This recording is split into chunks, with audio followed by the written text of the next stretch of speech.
Gujarat titans versus Punjab kings. So straight away captain வந்து பாத்தீங்கன்னா பஞ்சாப்க்கு வந்து ஸ்ரேயாஸ் ஐயர், குஜராத்க்கு சும்மன் கில். ஸோ இந்த இதை எப்படி பாக்குறீங்க இந்த கான்டெஸ்ட? நான் முதல்ல ஸ்டார்ட் பண்ணி வச்சிருக்கேன் ப்ரோ. இந்த மேட்ச் நான் எப்படி பாக்குறேன்னா, battle between the ODI captains, ஒரு பரீட்சை. இது வந்து ஓடிஐ கேப்டனுக்கு ஒரு பரீட்சையா நான் பாக்குறேன். இவங்க 2 பேர் தான் வந்து 2027 அந்த வேர்ல்டு கப்ல ஒரு கேப்டன் அண்ட் வைஸ் கேப்டனா இருக்க போறாங்கன்ட்டு நான் இப்பயே எனக்கு தோணுது. அதாவது கில் கேப்டனா இருப்பாரு, வைஸ் கேப்டனா ஸ்ரேயஸ் ஐயர் இருக்க ப்ராப்ளி இருக்க போகுதுன்னு தோணுது. இந்த வருஷமும் ஃபைனல்ஸ் கூட்டு போனாருன்னா பஞ்சாபை பயங்கரமா இருக்கும்னு தோணுது. அவர் அந்த 2027 வேர்ல்ட் கப்ல ஒரு இம்பார்ட்டன்ட் பிளேயரா கூட மாற வாய்ப்பு இருக்கு. Okay, so just captaincy and ODI பத்தி பேசினாரு. ஓடிஐல அந்த கேப்டன்சி மெட்டீரியல்ஸ் பத்தி பேசினாரு கார்த்திக் ப்ரோ. ஸோ வந்து எங்க நடக்குதுன்னா முல்லன்பூர் நினைக்கிறேன், if I am not wrong, முல்லன்பூர்ல தான் நடக்குது மேட்ச். ஸோ கண்டிஷன்ஸ் எப்படி இருக்குன்னா, முல்லன்பூர் எப்பயும் ஒரு மாதிரி ஒரு ஸ்லோவான condition. PCA stadium, Punjab cricket association. So Mullanpur வந்து ஒரு மாதிரி ஒரு ஸ்லோயர் ட்ராக்கா இருக்கும். பட் லாஸ்ட் இயர் வந்து அங்கேயும் கொஞ்சம் நம்ம ரன் பார்த்தோம். ஸோ அதை பத்தி உங்களுக்கு அந்த ஸ்டேடியம், உங்க கருத்துக்கள், அந்த கண்டிஷன்ஸ் எப்படி இருக்கும்? Ajay bro, அதர்ஷன் bro and Karthik bro answer பண்ணிருங்க அதுக்கு. இல்ல, ஸ்டேடியத்தை பத்தி அதிகமா கார்த்திக் ப்ரோ நல்லா அனலைஸ் பண்ணுவாரு. அவரு சொல்லியிருந்தா நல்லா இருக்கும்னு நினைக்கிறேன். முல்லன்பூர் ஸ்டேடியம், முல்லன்பூர் பொறுத்த வரைக்கும் பாத்தீங்கன்னா லாஸ்ட் 2 years நான் பார்த்த ரெக்கார்டு வரைக்கும் வச்சு சொல்றேன். இது வந்து 2024 இருந்தா, ஏன்னா அப்பதான் அந்த ஸ்டேடியம்ல ஆட ஆரம்பிச்சாங்க. முல்லன்பூர்ல எப்படின்னா, ஃபர்ஸ்ட் பேட்டிங் எடுக்கிறவங்க தான் வந்து அவுட் ஆஃப் 12 times ஜெயிச்சிருக்காங்க. 12 timesல 8 times வந்து ஃபர்ஸ்ட் பேட்டிங் எடுக்கிறவங்க ஜெயிச்சிருக்காங்க அந்த கிரவுண்ட்ல. அது ரொம்ப உண்மையா இருந்திருக்கு. ஸோ ஃபர்ஸ்ட் பேட்டிங் ஃபேவர் பண்ற ஒரு ஐபிஎல் கிரவுண்டு நான் இப்பதான் பாக்குறேன் முதல் முறை. ஏன்னா ஜென்ரலி டாஸ் வின் பண்ணாலே இந்த IPL we are going to bowl first, அது ஒரு காமன் வார்த்தை ஆயிடுச்சு. யாருமே தைரியமா பேட்டிங் ஆட மாட்டாங்க. அப்கோர்ஸ் கண்டிஷன் நம்ம பார்க்கணும், but Mullanpur more likely toss win பண்ணா ஃபர்ஸ்ட் பேட்டிங் ஆடுறது நல்லது. 200 above அடிச்சனா இங்க வந்து சேசிங் டீமுக்கு அந்த அளவுக்கு ஈஸியா இல்ல. மற்ற கிரவுண்ட்ஸ் மாதிரி வான்கடை மாதிரியோ, சின்னசாமி மாதிரியோ, ஈடன் கார்டன்ஸ் மாதிரியோ ஈஸி கிடையாது இங்க. ஏன்னா இங்க வந்து என்ன பிரச்சனை, நீங்க சொன்ன அந்த ஸ்லோனஸ் ஆஃப் த சர்ஃபேஸ் வந்து வெளியில வரும். சஹல் அண்ட் ஹர்ப்ரீத் ப்ரௌர் மாதிரி நல்ல குவாலிட்டி ஸ்பின்னர்ஸ் வச்சிருக்கனால ஆப்போனன்ட் கொஞ்சம் கஷ்டம். ஜிடிஏ இருந்தாலும் சொல்றேன். ஸோ ஃபர்ஸ்ட் பேட்டிங் பிடிக்கிறது முலன்பூர்ல பெஸ்டா தோணுது எனக்கு தெரிஞ்சு. பஞ்சாப்க்கும் சரி, ஜிடிக்கும் சரி. நார்த் போனாலே கொஞ்சம் உங்க கண்டிஷன்ஸ் இங்க பிச்சஸ் ஸ்லோவா தான் இருக்கும். இப்ப ஹிமாச்சல்ல ஒரு ஸ்டேடியம் இருக்கு, அங்க ஸ்லோவா இருக்கும் pitches. So black soil wicket அங்க நம்ம நிறைய பார்க்கலாம். இதுவும் நியூ சண்டிகர், அதாவது முல்லன்பூர்ல இருக்கிறதும் ஒரு mix of black soil and red soil. Mostly இந்த பிளாக் சாயில் விக்கெட் தான் அவங்க யூஸ் பண்ணுவாங்க. ஸோ ட்ரையா இருக்கும், ஸ்லோயரா வரும், பாலுக்கு நின்று வரும். ஸோ நாளைக்கு எப்படி என்ன மாதிரி பிக்சர்ஸ் கொடுக்க போறாங்கன்னு தெரியல. எனக்கு முடக்கா கொடுக்கவும் வாய்ப்புகள் இருக்கு அப்படின்னு நம்ம தெரிஞ்சுக்கிட்டு நம்ம நெக்ஸ்ட் செக்மெண்ட் குள்ள போகலாம் அனாலிசிஸ் பண்ண. பிளேயிங் 12. ஸோ பிளேயிங் 12 நீங்க எப்படி கன்ஸ்ட்ரக்ட் பண்ணுவீங்க? எல்லாரும் வந்து உங்களோட தாட்ஸ் கொடுங்க. நம்ம openers, middle order and lower order bowlers நம்மளாவே ஒரு ஷேப் பண்ணுவோம். இல்ல, நான் என்ன சொல்றேன்னா, ஃபர்ஸ்ட் ஜிடியோட மிடில் ஆர்டரை கொஞ்சம் ஸ்ட்ரென்த் பண்ண பார்க்கணும். நான் ஆல்ரெடி முன்னாடி இந்த ஸ்குவாட் அனாலிசிஸ் வீடியோவில் நான் சொல்லியிருந்தேன் விஆர் பாய்ஸ் சேனல்ல. ஜிடியில் வந்து மிடில் ஆர்டர் ரொம்ப வீக்கா இருக்கு, ஓட்ட வளர்ந்துருக்கு. ராகுல் திவாட்டியையும் வாஷிங்டன் சுந்தரையும் நம்பி போறாங்க அப்படின்ட்டு. அதை பண்ணக்கூடாது. கிளென் பிலிப்ஸ் ஒரு நல்ல ஃபார்ம்ல இருந்தாருன்னா அவரை கொண்டு வர பார்க்கணும். ஷாருக் கான் எப்படி பர்ஃபார்ம் பண்ண போறான்னு எனக்கு தெரியல. ஸோ அது ஒரு வீக்னஸ் நான் பார்க்குறேன். ஓப்பனர்ஸ் நான் எப்படி போவேன்னா, சுப்மான் கில், அதுக்கப்புறம் வந்து ஜாஸ் பட்லர், சாய் சுதர்சன், அந்த 3 பேரை நான் வந்து அந்த டாப் 3 ஃபிக்ஸ் பண்ணிப்பேன். நம்பர் 4 வந்து நான் வந்து கிளென் பிலிப்ஸ், நம்பர் 5 வந்து ஷாருக் கான், நம்பர் 6 வந்து ராகுல் திவாட்டியா, நம்பர் 7 வந்து ரஷித் கான், நம்பர் 8 வந்து நான் வந்து இம்பாக்ட் பிளேயர்ல இருந்து யாரை கொண்டு வரலாம்னு பார்ப்போம். ஒரு ஃபாரினரை கொண்டு வரலாமா, ஒரு இந்தியன் பிளேயரை கொண்டு வரலாமா, சிச்சுவேஷன்ல கொண்டு வருவேன். அதுக்கப்புறம் வந்து பவுலர்ஸ்னு பாத்துக்கிட்டீங்கன்னா, ஒரு ஜேசன் ஹோல்டர் கொண்டு வர பார்க்கலாம். அவர் சொன்ன மாதிரி ஒரு ஃபாரினரா இருந்தா நம்பர் 8க்கு எப்படி ஜெமி ஓட்டன் சிஎஸ்கேக்கு அந்த மாதிரி ஒரு கான்ட்ரிபியூட் அவருக்கு கொடுப்பாரு நம்பர் 8க்கு. அவர் ஒரு பவுலரும் ஒரு ஆல்ரவுண்டர் மாதிரி நம்பர் 8ல கொண்டு வந்து ஃபிக்ஸ் பண்ணிடலாம். அதுக்கப்புறம் வந்து பிரசித் கிருஷ்ணா, முகமது சிராஜ், சாய் கிஷோர். ஸோ இந்த மாதிரி நான் போயிருவேன் என்னோட லெஃப்ட் லோக்கு. ஆனா 4 ஓவர்சீஸ் தானே ஆட முடியும். பட்லர் ஒரு ஷுவர் ஷாட்டா ஆடிடுவாரு. Buttler sure shot. Second Glenn Phillips sure ஷாட்டா ஆடிடுவாரு. ரஷித் கான் ஷுவர் ஷாட்டா ஆடிடுவாரு. ரபாடா ஷுவர் ஷாட்டா ஆடிடுவாரு. ஹோல்டர் எப்படி ரபாட் ஆட மாட்டாருன்னு தோணுது. எனக்கு நம்ம ரபாட் ஆட மாட்டாரு. அவர் ஆட மாட்டாரு. ரபாட் ஆட மாட்டாரு. இந்தியன் பிளேயர்ஸோட தான் போறாங்க ஃபாஸ்ட் பவுலர்ஸ். நான் சூரா சொல்றேன், ரபாட் ஆட மாட்டாரு.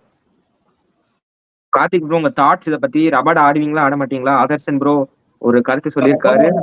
ஐ திங்க் ஆட மாட்டாரு தோணுது எனக்கு தெரிஞ்சு. அவங்க ஹோல்டர் வேணா போலாம், ஹோல்டரோட போய் ஒரு பேட்டிங் ஸ்ட்ரென்தன் பண்றதுக்காக பார்ப்பாங்க. அவங்களோட மிடில் ஆர்டர்ஸ் யார் யாருன்னு நான் உங்களுக்கு சொல்லிடுறேன். ஒரு டச் அப் பண்ண ராதேஷன் ப்ரோ யார் யாருன்னு சொல்லிடலாம். அவங்களுக்கு ஆப்ஷன்ஸ் யார் வெளியில இருக்கா? ஒன்னு டாம் பேண்டன் தான் இருக்காரு. அவர் தான் வந்து கொஞ்சம் ஸ்பின்னர்ஸை நல்லா ஆடக்கூடிய பிளேயர். நான் முன்னாடி வீடியோல சொல்லியிருந்தேன் டாம் பேண்டன் போறது நல்லது பிலிப்ஸ் கம்பேர் பண்ணும்போது. ஏன்னா இந்த ஜிடிக்கு வந்து நீங்க பவுலர்ஸ் எல்லாம் தேவையில்லை, நிறைய பேர் இருக்காங்க. சாய் கிஷோர், ரஷித் கான், நிறைய ஸ்பின்னர்ஸ் எல்லாம் இருக்காங்க, பிரச்சனையே இல்லை. ஷாருக் கான் கூட ஆஃப் ஸ்பின் போடுவார், பிரச்சனையே இல்லை.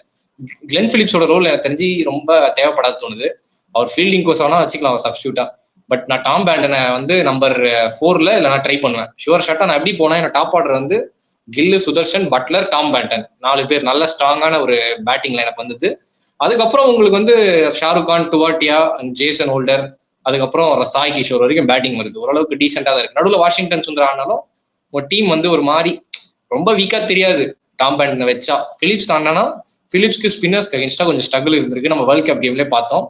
அக்சர் பட்டேல் என்ன காமிச்சு விட்டாரு, ஏன்னா பால் போட்டோன்னே பின்னாடி போயிடுவாங்க, அதான் பிரச்சனை. ஏன்னா டாம் பேண்டனால நான் பார்த்த வரைக்கும் ஸ்ரீலங்கால நல்லா ஆடினாரு, இறங்கியும் இந்த ஆட முடித்தவரால ஸ்வீப்பும் அடிக்கிறாரு, அந்த ரிவர்ஸ் ஸ்வீப்பும் அடிக்கிறாரு, அந்த ஏரியாவை டார்கெட் பண்றாரு. ஸோ அதுக்காக ஜிடி வந்து பார்த்துருப்பாங்க, கண்டிப்பா அவர் தான் ஆட போறாங்க. பிலிப்ஸ் ஸ்டார்ட் பண்ண மாட்டாரு என்னோட ஒப்பீனியன்ல.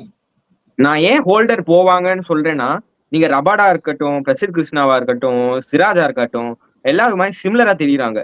நீங்க உங்க ஹோம் கேம் கண்டிஷன்ஸ்க்கு நீங்க போறீங்க, எல்லாம் ஹிட் த டெக். இப்போ ஹோல்டர் வந்து அதையும் பண்ணுவாரு.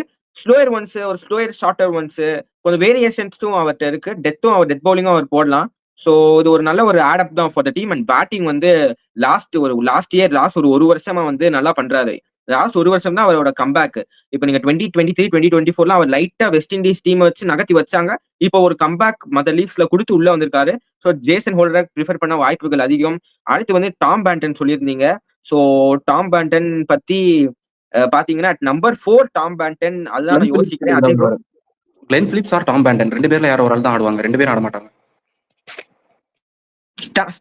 எனக்கு என்னன்னா Tom Banton and spin number 4ல வந்து அவரும் வந்து கொஞ்சம் ஸ்பின்னுக்கு அந்த லெக் ஸ்பின்னர்லாம் வெளில போற டெலிவரினா நல்லா பேட் வந்து கூகுளி ஆடிடுவாரு ஃபார் லெக் ஸ்பின்னர்ஸ். அவருக்கு அந்த ஸ்பின்னை எப்படி ஆடணும்னு கொஞ்சம் ஒரு சின்ன வீக்னஸ் இருக்கு. இல்ல நான் ஸ்ரீலங்கா ஆடின எல்லா மேட்சஸும் நான் பார்த்தேன், நல்லா தான் ஆடுறாரு. அஜய் ப்ரோ இதை காமிச்சிட்டு இருக்காரு கீழே. ஓகே ஓகே, ரொம்ப நேரமா நான் பேசுறையா சொல்லி நின்றுட்டு இருக்கேன்ப்பா.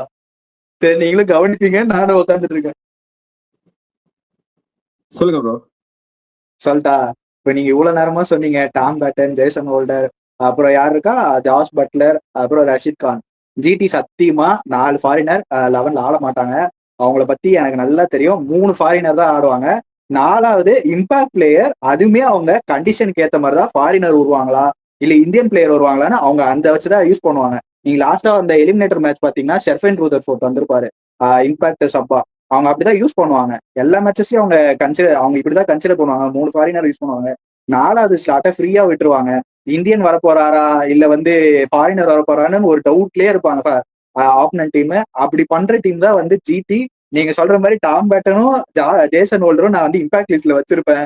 எனக்கு கண்டிஷன்ஸ்க்கு சூட் ஆனா அவங்களை எடுத்துருவேன். இல்லைன்னா வேற ஏதாவது வெளியில பவுலர்ஸ் யாராவது, அசோக் சர்மா அந்த மாதிரி ஏதாவது பவுலர்ஸ் ஏதாவது உள்ள எடுத்துட்டு வரலாம். ஏன்னா நீங்க இன்னைக்கு பாத்தீங்கன்னா பிரிட்டேஷ் போட்டிருந்தாரு, அதே மாதிரி அசோக் சர்மாவே உள்ள கூட்டு வரலாம். சர்மா இங்கேயும் ஒரு சர்மா இருக்காரு, அப்படியே அவங்க எடுத்துட்டு வரலாம். பார்க்கலாம். ஜிடி இந்த மாதிரி பண்ணக்கூடிய டீம் தான். ஓகே கார்த்தி ப்ரோ, நீங்க சொல்லிருங்க அந்த பேண்டன் கான்வர்சேஷன். பேண்டன் நான் ஃபுல்லா ஸ்ரீலங்கால நோட் பண்ணேன். டாம் பேண்டன் ஒரு மேட்ச் எனக்கு அகைன்ஸ்டா நியூசிலாண்டா கூட நினைக்கிறேன் எனக்கு தெரிஞ்சு. அந்த இதுல கூட அடில் ரஷீத் சொல்றேன், சாரி, இஷோதி வந்து நல்லா ஆடி இருந்தாரு. சாந்தர் பெட்டரா ஹேண்டில் பண்ணாரு, நான் பார்த்த விதம் தான். ஏன்னா சாந்தர் ஓரளவுக்கு அவர் அடிக்க பாக்குறாங்கன்னா அவர் தூக்கி நல்லா வைடா வெளியே போட்டுருவாரு, நேக்கா வெளியில போட்டுருவாரு. அவர் நகர்றதை பார்த்து இல்ல பேட் கிரிப்பை மாத்துறதை பார்த்து. டாம் பேண்டனுக்கு ஓரளவுக்கு ஐடியாலஜி இருக்கு, ஸ்பின் எப்படி ட்ராக்கிள் பண்றது. அவருக்கு கொஞ்சம் பவர் பிளேயர் கூட. அவர்கிட்ட இருக்க பவர் வந்து எப்படின்னா பிலிப்ஸ் கிட்ட இருக்க அதே பவர் தான் அவர்கிட்ட இருக்கு. இன்னும் நம்ம இன்டர்நேஷனல் கிரிக்கெட்ல நம்ம அவரை நிறைய பார்த்தது இல்லை. இப்பதான் ரீசெண்டா இங்கிலாந்துக்காக கண்டினியூஸ் ஆடிட்டு இருக்காரு. ஒரு லாஸ்ட் ஒரு 1 இயரா தான். வேர்ல்டு கப்ல கூட நல்லா பண்ணிருந்தாரு. அந்த ஒரு பால் அவுட் ஆயிட்டாரு. நல்லா உங்களுக்கு தெரிஞ்சிருக்கும் வேர்ல்டு கப்ல அக்ஷர் பட்டேலே எப்படி ஹேண்டில் பண்ணாருன்னு தெரியும் உங்களுக்கு. அதே சொன்ன மாதிரி நான் இம்பாக்ட் பிளேயரா வச்சுப்பேன். எனக்கு ஹோல்டரும் தேவையில்லைன்னு தான் தோணுது. ஏன்னா இவங்க கிட்ட 3 நல்ல ஃபாஸ்ட் பவுலர்ஸ் இருக்கும்போது எதுக்கு ஹோல்டர் அதுவும் தேவை, எனக்கு டவுட் வருது. ஹோல்டர் வந்து கண்டிஷனலுக்கு ஏத்த மாதிரி யூஸ் பண்ணுவாங்க ஜிடி, அது வந்து அவங்க பண்றதுதான். பட் யூஸ் பண்ணா 4th சீமரா மாறிடுவாரு. ஆல்ரெடி உங்களுக்கு வந்து அங்க மேல பாரு பிரசித் கிருஷ்ணா, முகமது சிராஜ், நீ சொல்ற மாதிரி பார்த்தா இஷாந்த் சர்மாவோட ஆடுறாங்க நடுவில். லாஸ்ட் இயர் ஆடினாங்க ஒரு சில மேட்சஸ். அப்படி பார்த்தோன்னா ரபாடாவும் கஷ்டம் தான் போல இருக்கே. அந்த மாதிரி ரபாடா பெஞ்ச் தான். இந்த மாதிரி ஒரு யங்ஸ்டர் ஒரு சர்மா வருவார்னு நினைக்கிறேன், அசோக் சர்மா. ட்ரை பண்ணுவாங்க. ஜிடி ட்ரை பண்ணக்கூடிய டீம் தான். ஹாய் சொல்லியிருக்காங்க நம்ம ராகவருக்கு. அதுக்கு முன்னாடி 10 கமெண்ட்ஸ் இருக்கு, அதெல்லாம் போடல. போட்டாச்சே நம்ம எல்லாரும். இல்லையே, அப்படி எதுல இருந்து போடல? எனக்கு வந்து ஃபுல்லாவே போடல. அப்படியா? சரி விட்டுருங்க. இப்ப விட்டுருங்க, அதெல்லாம் முடிஞ்சிருக்கு. சிஎஸ்கேவோட கமெண்ட்ஸ் மேக்ஸிமம் எல்லாமே சிஎஸ்கே கமெண்ட்ஸ். CSK comment. டாம் சிஎஸ்கே கமெண்ட்லாம் இல்ல, யஷ்வந்த் ப்ரோ கமெண்ட் அது ஃபுல்லா. ப்ரோ எல்லாம் போட்டேன், நானு எல்லாமே போட்டேனே. போட்டாரு. போட்டாரா? நான் நான் முன்னாடி பார்க்கவே ஒரு இல்லை. வாய் சொன்னேன். நான் தனியா ஆய் சொன்னேன், அது இந்த கமெண்ட்டுக்கு தான். குகன் ப்ரோ ஜாயின் பண்ணிருக்காரு. சோ எனி क्वेश्चंस எனி இது நீங்க போஸ்ட் பண்ணுங்க. ஆல்ரெடி வந்து குகன் ப்ரோ பிரேவிஸ் எப்ப ரிட்டர்ன் கேக்குறாரு பாருங்க. பிரேவிஸ் எப்ப ரிட்டர்ன் கேக்குறாரு. ப்ரூவிஸ் வந்து 4 மேட்ச் 2-3 மேட்சஸ் சொல்லிருக்காங்க. ஆஃப்டர் 4 மேட்சஸ். தோனியும் ப்ரூவிஸும் மேபி சேம் மேட்ச்ல கூட என்ட்ரி கொடுக்க வாய்ப்பு இருக்கு. RCB match available demand Brevis. அப்ப வந்து ஏப்ரல் 5 நீங்க ப்ரூவிஸ பார்க்கலாம் கண்டிப்பா. ஆர்சிபி மேட்ச்ல அவைலபிளா இருப்பாருன்னு ரிப்போர்ட்ஸ் வருது. அரசன் ப்ரோ சொல்றாரு. அடுத்து டாம் பேண்டன் கான்வர்சேஷனுக்குள்ள வந்தா, நான் பார்த்த ஸ்ரீலங்கால வந்து விசஸ் ஸ்ரீலங்கா ஒரு மேட்ச் ஆடுவாரு. அப்ப கூட வந்து தீக்ஷனா வெள்ளாலாகே போடுவாங்க. பட் நான் பார்த்தவரை வந்து மிக்சட் ஒப்பீனியன்ஸா இருக்கு. நான் பார்த்தவரை is not good player of spin. டொமஸ்டிக்லயும் பார்த்திருக்கேன். டொமஸ்டிக்லயே வந்து ஸ்பின் அவர் ஆட முடியலன்னா அது ஒரு கான்ட்ரவர்சி மாதிரி போச்சு நடுவுல. சோ தெரியல, நம்ம பார்ப்போம். நம்ம வெயிட் பண்ணி தான் பார்க்கணும். சோ அதை பத்தி நம்ம பேசுவோம் நாளைக்கு. பேண்டன் முதல் ஆடுவாரா? பட் டீம் என்ன நினைக்கிறாங்க? பட் எனக்கு என்னமோ பிலிப்ஸ்க்கு தான் போவாங்க அவங்க. பேண்டன் ஆட வாய்ப்பு கம்மி தான். சோ பார்ப்போம். மேபி பேண்டனோட வருகை எல்லாத்தையும் சர்ப்ரைஸ் பண்ணலாம். பார்ப்போம் என்ன நடக்க போகுதுன்னு. அடுத்து வந்து நம்ம ஹவு டு அப்ரோச் அந்த செக்மெண்ட் நம்ம விட்டுட்டோம். சோ வந்து டாஸ் வின் பண்ணா என்ன பண்ணணும்? கார்த்திக் ப்ரோ ஆல்ரெடி சொல்லியிருந்தாரு. பேட்டிங் ஃபர்ஸ்ட் அதிகமா பண்ணிருக்காங்க, போக போக கண்டிஷன் ஸ்லோ ஆகும் அப்படின்னு சொல்லியிருக்காரு. ஸ்லோ பவுலர்ஸ் லைக் நல்லா ஸ்லோயர் போன் வச்சிருக்கவங்க கொஞ்சம் எஃபெக்டிவா இருப்பாங்க. ஸ்பின்னர்ஸ் மெயினா will come in to the play in middle overs. Especially இந்த செகண்ட் இன்னிங்ஸ்ல ஸ்பின்னர்ஸ்க்கு வந்து ரொம்ப நிறைய இருக்கும். ஏன்னா போக போக ஸ்பின்னர்ஸ்க்கு நிறைய ஹெல்ப் இருக்கும். சோ பாப்போம் டாஸ் வின் பண்ணா என்ன பண்ணுவீங்க? ஒரு ஷார்ட் டக்குன்னு கார்த்திக் ப்ரோ அரசன் ப்ரோ அதே போல சொல்லிருங்க. இல்ல கார்த்திக் ப்ரோ சொன்னதுதான், டாஸ் வின் பண்ணா ஃபர்ஸ்ட் பேட்டிங் எடுக்கணும். ஏன்னா அந்த பிச் ரிப்போர்ட் எல்லாமே அப்படிதான் இருக்கு லாஸ்ட் சீசன்ஸா. ஸோ ஃபர்ஸ்ட் வந்து இப்போ ஜிடி வந்து கண்டிப்பா வந்து டாஸ் வின் பண்ணிட்டாங்கன்னா அவங்க ஒரு ஸ்கோரை ஃபர்ஸ்ட் கண்டிப்பா வந்து ஃபிக்ஸ் பண்ணிடணும். ஃபிக்ஸ் பண்ணிட்டு அவங்க கிட்ட பவுலிங் அட்டாக் சூப்பர்பா இருக்கு. அந்த பவுலிங் அட்டாக் வச்சு அட்டாக் பண்ண பார்க்கணும். இல்ல அவங்க வந்து பவுலிங் போட்டாங்கன்னா ஒரு 250 ரன்ஸ் எல்லாம் கொண்டு விட்டுருவாங்க. எனக்கு தெரிஞ்சு 220 250 ரன்ஸ் எல்லாம் பஞ்சாப் கொண்டு விட்டுருவாங்க, அடிச்சிட மாட்டாங்க அதுக்கப்புறம். ஸோ என்ன கேட்டீங்கன்னா ஃபர்ஸ்ட் வந்து ஒரு ஜிடி வின் பண்ணிச்சுன்னா பேட்டிங் எடுத்துட்டு அதுக்கப்புறம் ரன்னை வந்து டிஃபெண்ட் பண்ணணும் தான் சொல்லுவேன். ஓகே அஜய் ப்ரோ, நீங்க என்ன பண்ணுவீங்க? நான் பேட் ஃபர்ஸ்ட் தான்ப்பா. நான் எல்லா ஒரு இதுலயும் வந்து டாஸ் வின் பண்ணி பேட் ஃபர்ஸ்ட் தைரியமா எடுத்து உங்களால எவ்வளவு ஸ்கோர் பண்ண முடியுமோ அதை ஸ்கோர் பண்ணி ஆப்போனண்ட்டை அதை சேஸ் பண்ண விடுங்க நான் சொல்லுவேன். எல்லா மேட்சஸ்லயும் அதுதான் சொல்லுவேன். இங்கேயும் அதே தான் சொல்றேன். கண்டிஷன் படி பார்த்தா பேட் ஃபர்ஸ்ட். பட் ஆனா வெதர் என்ன பண்ண போகுதுன்னு தெரியல. இன்னைக்கு மேட்ச்ல வெதர் ஒரு மாதிரி பேடா மழை பெஞ்சிருச்சு. அது ஒரு பிரச்சனை இருக்கு. நெக்ஸ்ட் டியூ பிரச்சனை வரும்னு நினைக்கிறேன். இது ரெண்டுத்த பார்த்து சில பேர் பவுலிங் போலாம். ஆனா நான் தான் பேட் ஃபர்ஸ்ட். ஓகே, ஒரு குஹன் ப்ரோ வந்து ஒரு கமெண்ட் பண்ணியிருக்காரு. ஒரு நல்ல ஒரு comment. Too early to judge CSK looks like Sri Lanka after Jayawardene and Sangakkara's retirement. Okay, ஒரு நல்ல ஸ்டேட்மெண்ட் இது. உங்க தாட்ஸ் என்ன Karthik bro, Adarshan bro, Ajay bro? இல்ல இப்படி சொல்றதை விட ஆர்சிபி வந்து சிஎஸ்கே ஆயிடுச்சு, சிஎஸ்கே ஆர்சிபி ஆயிடுச்சு அப்படி கூட சொல்லலாம் நம்ம. ஏன்னா முன்னாடி வந்து ஆர்சிபி ஆடிட்டு இருந்த ஆட்டத்தை தான் இப்போ வந்து சிஎஸ்கே லாஸ்ட் இயர் இந்த வருஷம் ஆடிக்கிட்டு இருக்காங்க. ஆனா எப்படி ஆர்சிபி அதுல இருந்து வெளியே வந்தாங்க அதே மாதிரி வருவாங்க. ஏன்னா இப்பதான் வந்து ஒரு சேஞ்ச் ஓவர் கொண்டு வந்திருக்காங்க. அந்த ஒரு பேட்டிங் பவர் இப்பதான் வந்திருக்காங்க, இல்லைன்னு சொல்லல. பேட்டிங் பவர் கண்டிப்பா அங்கதான் இருக்குது. அந்த ஒரு சின்ன சேஞ்சஸ் மட்டும் தான். இன்னொன்னு இந்த கமெண்ட்டுக்கு நான் ரிப்ளை கொடுக்குறேன். ஸ்ரீலங்கா அப்புறம் ஜடேஜா தான் சொல்லியிருந்தேனே, ஜடேஜா ரெய்னா டோனி இவங்க இல்லாம ஒரு புது யாரா அவங்க மேக் பண்ணிட்டு இருக்காங்க. அடிப்பட்டு மிதிப்பட்டு வரட்டும். எப்பவுமே பிகின் தி ஸ்டெம்ல இருந்து ஃபீல்ட செட் பண்றதுக்கு டோனி இருந்துட போறது இல்ல. புதுசா ஒரு ஆள் வந்துட்டாரு சேட்டன், அவர்கிட்ட கேட்டுக்கிட்டு இன்டராக்ட் பண்ணிக்கிட்டு கேப்டன் வைஸ் கேப்டன் எல்லாம் பேசி அவங்க ஒரு செட் பண்ணி அடி வாங்கி மிதி வாங்கி இந்த சீசனை கொண்டு வந்துடட்டும் நான் சொல்றேன். அவ்வளவுதான். ஆனா ஸ்ரீலங்கா ஆஃப்டர் ஜெயவர்தன் சங்கக்கார ரிட்டையர்மெண்ட் பாவம் ரொம்ப மோசமா போயிட்டாங்க. இது ரங்கானா ஹெராஜ் ரிட்டையர் ஆனாரு. பேட்டிங் இருக்கா? டிவால் பிரவிஸ் மாதிரி ஒருத்தர் இருக்காரா? சிவன் டுபே மாதிரி ஒருத்தர் இருக்காரா? சஞ்சு சாம்சன் மாதிரி ஒருத்தர் இருக்காரா? இல்ல. அதுக்கு ஸ்ரீலங்காக்கும் சிஎஸ்கேக்கும் சம்பந்தமே இல்ல. மேபி ஒரு ஆர்சிபி சிஎஸ்கேன்னு இப்ப சொல்லலாம். ஆர்சிபி கிட்ட பேட்டிங் பவர் இருக்கும், ஆனா அடிக்க மாட்டாங்க, பிளே ஆஃப்ஸ் கூட போக மாட்டாங்க. அதே நிலைமையில தான் இருக்காங்க இந்த சீசன். ஆனா ஃபர்ஸ்ட் மேட்ச் வச்சு நம்ம ஜட்ஜ் பண்ண வேண்டாம், அவசரப்பட்ட சீசன் சொல்லிட்டேன். ஒரு போகட்டும், ஒரு 2-3 மேட்சஸ்ல தெரிஞ்சிடும் நமக்கு. பெர்ஃபார்மன்ஸ் வைஸ் பார்த்தா சிஎஸ்கே வந்து ஸ்ரீலங்கா ஆஃப்டர் அது நம்ம ஒத்துக்கலாம். பெர்ஃபார்மன்ஸ் வைஸ் சிஎஸ்கே அப்படி பண்ணிட்டு இருக்காங்க. ஹோப் தில் கம் பேக் சூன். ஆனா ஸ்ரீலங்கா ஆஃப்டர் ஜெயவர்தனே சங்கக்கார ரொம்ப தடவை போனாங்க. அடுத்து வந்து நடுவில் வந்து ரங்கன ஹெராத் வேற ரிட்டையர் ஆனது. நடுவில் ரங்கன ஹெராத் ரிட்டையர்மெண்ட் ரொம்ப பாதிச்சிச்சு அவங்கள. அடுத்துதான் அந்த நிரோஷன் டிக்குல்லா, லஹீரு திருமானே, தினேஷ் சண்டிபல் பவுலிங்ல யாரோ லஹீரு கேமாகே, நம்ம இன்னொருத்தர் இருப்பாரு ஸ்ரீலங்கா டெஸ்ட் டீம்ல சுரங்கா லக்மல், அவங்க ஏராளா பறந்துச்சு. அந்த ஏரா அழிஞ்சதே நல்லது என்னை பொறுத்தவரை. சுரங்கா லக்மர் தான் டெஸ்ட் மேட்ச்க்கு ரொம்ப காலமா ஆடிக்கிட்டு இருந்தாரு. ஸோ அவரு வந்து ரொம்ப ஒரு ஓவர் ரேட்டட் கிரிக்கெட்டர்ஸா உருவாக்கிட்டு நல்ல வேலை இப்ப கொஞ்சம் இம்ப்ரூவ்ட் இன் டெஸ்ட் கிரிக்கெட். இப்பதான் கொஞ்சம் மீண்டு வராங்க. T20 வேர்ல்ட் கப் ஒரு டீசென்ட் பர்ஃபார்மன்ஸ். ஆஸ்திரேலியா வந்து சீரீஸ்லயே நல்லா பெர்ஃபார்ம் பண்ணிட்டு வராங்க. Hope they find their spot soon. அடுத்து வந்து next comment, their mind set look like that. ஏன் இந்த பர்டிகுலர் மேட்ச் மைண்ட் செட் அப்படிதான் இருக்குது. அதான் நான் சொன்னேன், இந்த பர்டிகுலர் மேட்ச் வச்சுக்கிட்டு நம்ம எந்த சீசனே வந்து ஸ்ரீலங்கா டீமோட கம்பேர் பண்ண முடியாது. ஏன்னா நிறைய பிளேயர்ஸ் இங்க குவாலிட்டி பிளேயர்ஸ் இருக்காங்க.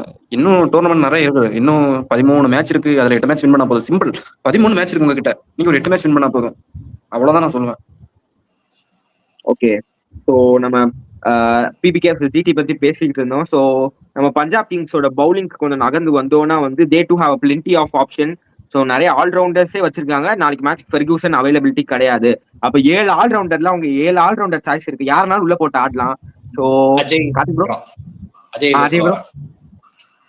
எனக்கு கார்த்தி சொல்லியிருந்தான் ஒரு வாட்டி, அந்த ஆல்ரவுண்டர்ஸ் ஃபாரினர்ஸ் யாரதான் ஆட போறாங்க. ஏன்னா வந்து உங்களுக்கு வந்து ஒரு 3 ஆப்ஷன் நான் கன்ஃபார்மா சொல்றேன். மார்க்கோ யான்சன், மார்க்கஸ் ஸ்டாய்னிஸ், அப்புறம் சேவியர் பேட்லெட்.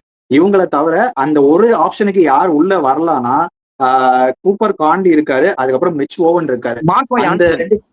கூப்பர் காண்டி சொல்லிட்டேன் மார்க்கோ யான்சன் சொல்லிட்டேன்.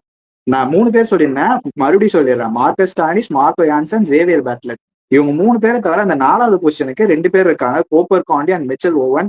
இதுல இல்லாத வெளியே ஒருத்தர் வேற இருக்காரு, அவர் வரமாட்டாரு. நீங்க சொல்லிட்டீங்க லாக்கி ஃபெர்கூசன். அவர் இப்ப பிரச்சனை இல்ல. இப்ப அவங்க கூப்பர் காண்டி ஆடுவாங்களா, மிச்சல் ஓவன் ஆடுவாங்களான்னு தான் எனக்கு டவுட். அவங்க காம்பினேஷன் ஆல்ரெடி கிரிக்கெட்ஸ்ல சொல்லிட்டாங்க ப்ரோ, கூப்பர் கான்லி தான் நம்பர் 3ல ஆட போறாருன்னு அவங்க அபிஷியலா சொல்லிட்டாங்க. ஏதோ ஒரு இன்டர்வியூல சொல்லிருக்காங்க போல, கிரவுண்ட்ல இன்டர்வியூ எடுப்பாங்கல்ல, அதுல ஏதோ சொல்லிருக்காங்க நினைக்கிறேன். கிரிக்கெட்ஸ்ல போட்டாங்க இன்னைக்குதான். கிரிக்கெட்ஸ்ல போறது ஒரு 75 உண்மையா இருக்கு, ஒரு 25 பொய்யா இருக்கு. நேற்று சஞ்சு சாம்சன் விளையாட மாட்டாங்க அப்படின்னு கிளப்பி விட்டு சஞ்சு சாம்சன் நீங்க விளையாடவே போயிட்டாரு மொத்தமா. அதுதான் நடந்தது. சின்னதா ஒரு அப்டேட் சின்ன ஒரு அப்டேட். அதர்ஷன் ப்ரோ நானும் பேசிட்டு இருந்தோம் அப்ப ஆக்ஷன் போது. கூப்பர் கான்லி பயங்கரமா விளையாடிட்டு இருக்காரு. பஞ்சாப் எடுத்தாங்கன்னா நம்பர் 3 தான் ஆட போறாங்க. நாங்க அப்பயே ப்ரெடிக்ட் பண்ணோம். அது இப்ப நியூஸ்லயே வந்துருச்சு. அது ஆல்மோஸ்ட் எனக்கு தெரிஞ்சு. ஏன்னா அவர் இன்னொருத்தர் இருக்காரு, பெண்டாஷியஸ் விட்டுட்டு அவரும் இருக்காரு இந்த ஸ்குவாட்ல. இல்ல அவர் தேவைப்பட மாட்டாங்க. அவங்களுக்கு வந்து அர்ஷதீப், யான்சன், அப்புறம் வந்து வைஷாக்கு 3 சீமர்ஸ் வந்துச்சு. அதான் 3 சீமர்ஸ் வந்துச்சு உங்களுக்கு. டெத் போலிங்கும் ஸ்டார்ட் அடிக்கல. ஸ்பின்னர்ஸ் வந்து சஹல், அந்த அர்ப்ரீத் பிரார் வந்துருவாரு. கூப்பர் கான்லி ஒரு போலர் வந்துருவாரு. மிச்சோன் ஒரு ஓவர் போடுவாரு. இல்ல ஸ்டாய்னிஸ் ஒரு 7 போலிங் ஆப்ஷன்ஸ் வந்துச்சுல. மோர் ஸ்ட்ராங்கர் டீம்னு நான் சொல்லுவேன். எம்ஐயோட நீங்க எம்ஐ கம்பேர் பண்ணும்போது இந்த டீமுக்கு போலிங் செம்ம ஸ்ட்ராங். பிளேயர்ஸ் பெரிய நேம் இல்ல, ஆனா அவங்க கிட்ட டீம் இருக்கு. டீமா ஜெயிப்பாங்க, அது நான் சொல்றேன். அவங்க கிட்ட இன்னொரு ஆப்ஷன் இருக்காரு, பவுலிங் ஆல்ரவுண்டர் அஸ்மத்துல்லா உமர்சாய். போன சீசன் பண்ணி கொடுத்தாரு. இந்த வாட்டி சான்ஸ் கிடைக்குமான்னு கேட்டா எனக்கு தெரியல. ஆல்ரெடி 3 பேர் செட்டு, 4வது பிளேயருக்கு தான் பேட்டில் போயிட்டு இருக்கு. ஜாஷ் இங்கிலீஷ் வந்து பொய் சொல்லி 9 கோடி ரூபாய் வாங்கிட்டாப்ல. பொய் சொல்லி ஒரு 9 crores வந்து பாக்கெட்ல போட்டு போயிட்டாப்ல. சோ ஜாஷ் இங்கிலீஷ் பிளேயர் அதான் கூப்பர் கான்லி மிடில் ஆர்டர் ஆட போறாரு. பிரப்சிம்ரன் மேபி கீப்பிங் பண்ணலாம். மிச்சல் ஓவன் கைக்கும் போகலாம் keeping gloves. So Cooper Connolly தான் அந்த மிடில் ஓவர்ஸ்ல ஜாஷ் இங்கிலீஷ் பிளேஸ்ல ஃபில் பண்ண போறாரு. ஸோ அது அஃபிஷியலா கன்ஃபார்மும் ஆயிடுச்சுன்னு கிரிக்கெட்ஸ்ல சொல்லிட்டாங்க. ஸோ ஃபாரின் பிளேயர் கன்ஃபர்மேஷன்னா கூப்பர் கான்லி கன்ஃபார்மா ஆடுவேன்னு சொல்லிட்டாங்க. கண்டிப்பா வந்து ஸ்டாய்னிஸ் ஆடிடுவாங்கன்னு நினைக்கிறேன். அஸ்மத்துல்லா உமர்சாய், அடுத்து வந்து Xavier Bartlett or Ben Dwarshuis. Marco Jansen யார்? சாரி, ESPN கிரிக்கெட் ஃபோல போட்டிருக்காங்க. ESPN கிரிக்கெட் ஃபோல போட்டிருக்காங்க கூப்பர் கான்லி நம்பர் 3ல ஆட போறாரு. நம்ம கண்டினியூ பண்ணலாம்னு நினைக்கிறேன். Marcus Stoinis, Marco Jansen. நீ எப்படி செட் பண்ணுவ அந்த ஃபாரினர்னு சொல்லிட்டு? Marcus Stoinis, Marco Jansen, Azmatullah Omarzai, Xavier Bartlett. 4 பேர் நான் ஆப்ஷன் தரேன். இதுல 3 பேர் ஆட போறேன். அந்த ஒரு ஆப்ஷன் வந்து Mitch Owen or Cooper Connolly confirm சொல்லிட்டீங்க. இந்த 3 பேர் எப்படி சேவியர் பேட்லெட் உள்ள எப்படி எடுத்துட்டு வர முடியுமா? நான் சேவியர் பேட்லெட் போக மாட்டேன். நான் ஆனஸ்டா ஸ்ரேயர் இடத்துல நான் மிச்சோனுக்கே போயிட்டு நான் என்ன பண்ணுவேன், போலிங் எனக்கு ஷார்ட் அவுட். நான் சொன்னல, யான்சன், அர்ஷதீப், வைஷாக் விஜயகுமார் 3 பேரு வந்துட்டாங்க நம்மளுக்கு. உனக்கு மிச்சோனும் ஸ்டாய்னிஸும் தான் மாத்தி ஒரு இவரு அவரு அப்படி போட்டுக்கலாம். நீ இவர் அடி வாங்கினா அவர் அடி வாங்கினா இவர். அப்ப கூப்பர் கான்லி ஆட முடியாது. கூப்பர் கான்லி சொல்ல வரல, அவங்க ஆட போறது யாருன்னு சொல்லிடுறாரு. ஸ்டாய்னிஸ் ஆடிடுவாங்க, Jansen confirm sure starter, Cooper Connolly உனக்கு வந்துருவான். எனக்கு வந்து ஓப்பனிங்ல உனக்கு டாப் ஆர்டர் பேட்ஸ்மேனும் தேவையில்ல, நான் பவர் பிளே போலிங் உனக்கு நியூ பால் போலரும் நான் போறது கிடையாது. நான் அந்த இடத்துல மிச்சம் ஆடிட்டேன், ஸ்டாய்னிஸும் மிச்சம் ஃபினிஷிங் பார்த்துப்பாங்க. ஸ்ரேயஸ் ஐயர் நம்பர் 4 வந்தாருன்னா இன்னமும் டீப் ரொம்ப இதுவா இருக்கும். சஷாங்க் சிங்கம் மறந்துட்டீங்க, அங்க அவரும் இருக்காரு. ஸோ இந்த டீம் நான் ஏன் இவ்வளவு ஸ்ட்ராங் நான் சொல்ல வரேன்னா, இவங்க கிட்ட எல்லா பேசஸும் கவரு, நல்ல கேப்டனும் இருக்காங்க, நல்ல ஸ்பின்னர்ஸும் வச்சிருக்காங்க. ஸோ இவங்க கிட்ட ஓட்டன்னு பாத்தீங்கன்னா அந்த பவர் பிளே பேட்டிங் மட்டும் போன வருஷம் மாதிரி ஆட முடியுமா, அதுதான் கொஸ்டினே இப்போ. ஆனா இந்த வாட்டி பிரியான்ஸ் ஆர்யாவுக்கு ஒரு டெஸ்ட் இருக்கும்னு நினைக்கிறேன். ஒரு சைட்ல ஆர்ஆர்ல வைபவ் சூரியவன்சி கலக்கிட்டாரு இன்னைக்கு மேட்ச்ல, அதே மாதிரி நாளைக்கு மேட்ச்ல பிரியான்ஸ் ஆர்யா சூப்பரா ஆடிட்டாருன்னா அவருமே ஒரு இறங்கி ஆடக்கூடிய பிளேயர் தான். அவரும் ஒரு அக்ரெஷன் இருக்கு, நல்ல ஷாட்ஸ் ஆடக்கூடிய பிளேயர், தூக்கி 6 அடிப்பாரு, 4 அடிப்பாரு, சிங்கிள்ஸ் டக்ல வைக்க மாட்டாரு, அந்த மாதிரி பிளேயர் தான் அவரும். பாக்கலாம், ரெண்டு பேருமே வந்து ஒரு மாதிரி இது அவங்க ஏஜுக்கும் சம்பந்தமே இல்லாத ஷாட்ஸ் எல்லாம் ஆடுவாங்க. ஓகே அதர்ஷன் ப்ரோ, நீங்க சொல்லிருங்க உங்க ஃபாரின் கோட்டா பிபிகேஸ். என்னோட வந்து நம்பர் 3ல வந்து கூப்பர் கான்லி, அதுக்கப்புறம் நடுவில் வந்து மார்க்கோ ஸ்டாய்னிஸ், மார்க்கோ யான்சன், அதுக்கப்புறம் வந்து இது இன்னொருத்தர் பிளேயர் வருவாரு, இது ஃபர்கூசன் அவைலபிள் கிடையாத காரணத்தினால நான் வந்து மேபி சேவியர் பேட்லட், மிச்சோவன், பெண்டாஷியஸ், அதுக்கப்புறம் வந்து அஸ்மத்துல்லா உமர் சாய். அஸ்மத்துல்லா உமர் சாய் நான் கொண்டு வருவேன். அப்போ போலிங் இன்னும் ஸ்ட்ராங் ஆயிடுது. இவர் சொன்ன மாதிரி போனா போலிங் ரொம்ப ஸ்ட்ராங் ஆயிடுது. மிச்சம் வந்தா பவர் ஹிட்டிங் மட்டும் கிடைக்காதான், அதான் சொல்லுவாங்க. அது மட்டும் கண்டிஷன்ஸ்க்கு ஏற்ற மாதிரி மாத்திப்பாங்கன்னு தோணுது. தேர்ட் ஃபாரின் கோட்டா அதை அப்படியே விட்டுறணும். இல்ல நீ சொல்ற மாதிரி நீ சொல்ற மாதிரி ஜிடி ஆடுறாங்கல்ல, 3 ஃபாரினர்ஸ் மட்டும் வச்சு ஆடுறது, அந்த ஸ்ட்ராட்டஜி ஃபாலோ பண்ணிக்கலாம். அது டிபெண்ட்ஸ் அப் அந்த கண்டிஷன்ஸ்க்கு. நியூ பால் நல்லா இருந்தா அஸ்மத்துல்லா உமர் சாய், இல்ல 6 அடிக்கணும்னா மிச்சம் ஒன்று வந்துடலாம், அவ்வளவுதான், சிம்பிள். வேற அந்த ஃபார்முலா வேற எந்த டீம் யூஸ் பண்ணி நான் பார்த்தது இல்ல. அந்த formula only for GT. Predictions அப்படியே சொல்லிடலாம். இல்ல முத பிபிகேஎஸ் 11 சொல்லிட்டு அதுக்கப்புறம் ப்ரெடிக்ஷன் சொல்லுங்க. இவங்களுக்கு 11 செட் பண்ணல. நம்ம என்னோட 11 அப்படியே சொல்லிடுவாங்க, ஆல்ரெடி சொல்லிட்டேன். 11 சொல்லிருக்கேன். Prabhsimran Singh, Priyansh Arya opening, number 3 Cooper Connolly confirm ஆனது மாதிரி தெரியுது. ஸோ அதனால நம்பர் 4ல ஸ்ரேயஸ் ஐயர் வரப்போறாரு. நம்பர் 5ல எனக்கு தெரிஞ்சு சஷாங்க் வந்துருவாருன்னு தோணுது. நம்பர் 6ல ஸ்டாய்னிஸ், நம்பர் 7ல மார்க்கோ யான்சன், நம்பர் 8ல வந்து உனக்கு வந்து சப்போஸ் இஃப் ஓமர் சாய் ஆடினா ஓமர் சாய் வந்துருவாரு, ஆர் ஹர்ப்ரீத் பிரார், 2 பேர்ல யாராவது ஒருத்தர். இது வந்து நான் ஸ்லாஷ் போட்டுக்கிறேன் இது மட்டும். அப்புறம் ஹர்ஷதீப் சிங் அண்ட் இன்னொருத்தர் சஹல் வந்துருவாரு. இன்னும் ஒருத்தர் விட்டா நினைக்கிறேன். இம்பாக்ட் யாரு? இம்பாக்ட் வைஷாக் வச்சுப்பேன். வைஷாக் நான் 6th ஓவர் முடிஞ்ச உடனே அந்த இம்பாக்ட் எடுத்துருவேன் நான் உடனே. சொல்லிருந்தேன் நம்ம சேனல்ல. ஆமாமா கேக்குது ப்ரோ. என்னோட 11 நான் சொல்லிடுறேன். சேம் அவர் சொன்ன ஓப்பனிங் தான். பிரியான்ஸ் ஆர்யா, அதுக்கப்புறம் பிரமிசிமரன் சிங், நம்பர் 3ல வந்து கூப்பர் கான்லி, நம்பர் 4ல வந்து அஸ்மத்துல்லா உமர் சாய், நம்பர் 5ல வந்து மார்க்கோ ஸ்டாய்னிஸ், நம்பர் 7ல வந்து மார்க்கோ யான்சன், நம்பர் 8ல வந்து சசன் சிங் நம்பர் 6, நம்பர் 7ல வந்து மார்க்கோ யான்சன், நம்பர் 8ல வந்து அக்கார்டிங் டு தி சிச்சுவேஷன் ஒரு பேட்டர் ஆட வைக்க முடியும்னா ஆட்ட ஆட வைப்பேன். நிகழ் வதேரா இம்பாக்ட் பிளேயரா வந்தா வரலாம், இல்ல நான் வந்து அந்த பிட்ச் நம்ம ஒரு பவுலர் அடிஷனலா தேவைப்பட்டுச்சுன்னா ஒரு பவுலரை கொண்டு வர பார்ப்பேன். ஒரு பிரவீன் டூபே, அதுக்கப்புறம் வந்து யாஸ் தாக்கூர், இந்த மாதிரி ஒரு பவுலரை நான் கொண்டு வர பார்ப்பேன். இல்ல மற்றபடி நான் ஒரு மெயின் பவுலர் யாருன்னா போவேன்னா ஹர்ஷ்தீப் சிங், அதுக்கப்புறம் வந்து யுஸ்வேந்திர சகல், அதுக்கப்புறம் வந்து இப்படிதான் போவோம். ஓகே, சோ என்னோட 11 ஃபிக்ஸ் பண்ணியாச்சு. என்னோட 11 சும்மா வந்து ஒரு மேலோட்டமா சொல்லிடுறேன். ஓப்பனிங் அந்த டாப் 6 வந்து எப்பயும் அவங்க லாஸ்ட் இயர் ஆடின அதே அந்த இந்தியன் கோரை ரீடைன் பண்ணுவாங்க. கூப்பர் கான்லி நம்பர் 3ல ஃபிட் பண்ணிடுவாங்க. Allrounders Marco Jansen, Omarzai கண்டிப்பா sure starter, Stoinis sure starter ஆடுவாங்க.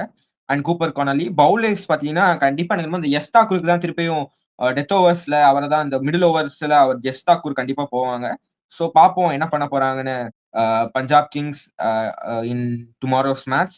ஸோ கம்ப்ளீட்டா ஒரு ப்ரீ அனாலிசிஸ் மாதிரி கொடுத்துருக்கோம். உங்க தாட்ஸை கமெண்ட் பண்ணுங்க, இது ரெக்கார்டடாகவும் இருக்கும். தாட்ஸை கமெண்ட் பண்ணுங்க, ஷேர் பண்ணுங்க. Final thoughts, predictions time. Prediction நான் சொல்லிடுறேன். நீ இந்த வாட்டி பிரியான்ஸ் ஆர்யா நிலைமையை பார்க்கணுமே இன்னைக்கு. சிஎஸ்கே இல்ல இன்னைக்கு நான் ஃபரான் ஃபேன் இல்ல, இன்னைக்கு நான் பிரியான்ஸ் ஆர்யா ஃபேன். நான் பிபிகேஸ்க்கு சப்போர்ட் பண்றேன் இன்னைக்கு. கார்த்திக் ப்ரோ. நானும் பிபிகேஎஸ் தான் சொல்றேன். ஏன்னா இந்த லீக்லயே one of the best strongest team அவங்க தான். எல்லாமே கவர்டு, அவங்க கிட்ட எல்லாத்துக்குமே பேக்கப் வச்சிருக்காங்க. ஸோ அவங்க தான் வந்து எனக்கு சீசன் நல்லா ஸ்டார்ட் பண்ணுவாங்கன்னு தோணுது. அந்த டீம்ல வேற 2 குவாலிட்டி லெஃப்ட் ஆர்ம் சீமர்ஸ் இருக்காங்க. 2 பேர் டிஃப்ரெண்ட் வெரைட்டி எடுத்துட்டு வருவாங்க. அவரை வச்சு விளையாடுவாரு. ஸ்ரேயஸ் எப்படின்னா கையில வந்து 5 சர் எல்லாமே வச்சிருக்காரு. எப்ப யூஸ் பண்ணணும்னு இறக்கி விட்டாருன்னா போதும், அவ்வளவுதான், டெமாலிஸ் தான். எவ்வளவு பெரிய நல்ல பேட்டரா இருந்தாலும் கொஞ்சம் பஞ்சாப் கிட்ட பார்த்துதான் ஆகணும் எனக்கு தெரிஞ்சு. ஓகே, ஸோ நானும் பஞ்சாப் தான் சொல்றேன். ஸோ பாதி ரீசன்ஸ் வந்து அதே ப்ரோ கார்த்திக் ப்ரோ கவர் பண்ணிட்டாங்க. பஞ்சாப் ஏன்னா வந்து பஞ்சாப் வந்து என்னன்னா லாஸ்ட் இயர் அது இன் த சேம். இது வந்து ஒரு அன்யூஸ்வல். பஞ்சாப் வந்து லாஸ்ட் இயர் வந்து அதை அப்படியே ரீடைன் பண்ணிட்டு இருக்காங்க. ஸோ பாப்போம் நாளைக்கு மேட்ச் பஞ்சாப் தான் ப்ரெடிக்ட் பண்றேன். எல்லாமே பேக்கப்ஸ் இருக்கு, டேலா இருக்கு, பேலன்ஸ் இருக்கு, அதை செக்ஸ் அண்ட் பேலன்ஸ் பண்ண நிறைய பிளேயர்ஸும் இருக்காங்க. ஸோ பாப்போம் இப்போ நாளைக்கு. ஸோ தேங்க்யூ ஃபார் வாட்சிங் திஸ் வீடியோ. முடிச்சுக்கலாமா bro? Final thought final thought சொல்லுங்க. ஃபைனல் தாட் அதுதான் ஃபைனல் தாட்ஸ் என்னோடது என்னன்னா, இப்போ நம்ம சொன்னோம்ல ப்ரெடிக்ஷன்ஸ், அதை தவிடுபடி ஆக்குறதுக்கு ஒரு 3 பேர் இருக்காங்க. ஜிடியோட அந்த டாப் பேட்டர்ஸ், அந்த நம்பர் 3 வரையும் 1, 2, 3 இந்த 3 பேர் வந்து ஒரு எடுத்துட்டு போயிட்டாங்க. ஒரு பவர் பிளேயர் தாண்டி ஒரு 15 ஓவர் ஆடிட்டாங்க. இந்த 3 பேர்ல 2 பேர் அப்படின்னா எனக்கு தெரிஞ்சு ஜிடி நாளைக்கு ஜெயிக்க வாய்ப்பு இருக்கு. ஆனாலும் நான் பஞ்சாப் கிங்ஸ் சொல்றேன் இன்னைக்கு. லாஸ்ட் மேட்சுமே இப்படிதான் சொன்னாரு. சிஎஸ்கே ஹோம் டீம், ஆனா ராஜஸ்தானுக்கு தான் அதிக வாய்ப்பு இருக்கு. இதே மேட்ச் இப்படிதான். ஜிடி வந்து நல்லா விளையாடுவாங்க, ஆனா வந்து பஞ்சாப் ஜெயிக்க போறாங்க. சோ பாப்போம் நாளைக்கு. இல்ல நான் ஷுவரா சொன்னா ஷுவரா வின் பண்ணிரும். நான் இப்போ இந்த மாதிரி இக்கு வச்சு சொன்னா அந்த மேட்ச் வந்து ஒண்ணு இந்த மாதிரி இன்னைக்கு நடந்த மாதிரி ஆகும், இல்லைன்னா 2மே டஃபஸ்ட் கேமா போகும். அந்த மாதிரி தான் நடக்கும். நான் அதுக்கு தான் இக்கு வச்சு சொல்றது அந்த இடத்துல. Okay Karthik bro. இல்ல, எனக்கு பஞ்சாப் நாளைக்கு நல்லா கம்ஃபர்டபுளாவே வின் பண்ணுவாங்கன்னு தோணுது. நாளைக்கு ஒரு பெரிய ஸ்கோர், அவங்க ஃபர்ஸ்ட் பேட்டிங் ஆனா பெரிய ஸ்கோர் போட வாய்ப்பு இருக்கு. ஏன்னா அவங்களோட லோவர் டவுன் தி ஆர்டர் அந்த பவர் ஹிட்டிங் நல்லா எக்ஸ்ப்ளோசிவா இருக்கு. ஸ்ரேயஸ் போன வருஷம் ஒரு கேம் காமிச்சார், அந்த கேமை திருப்பி காட்டுவாருன்னு தோணுது.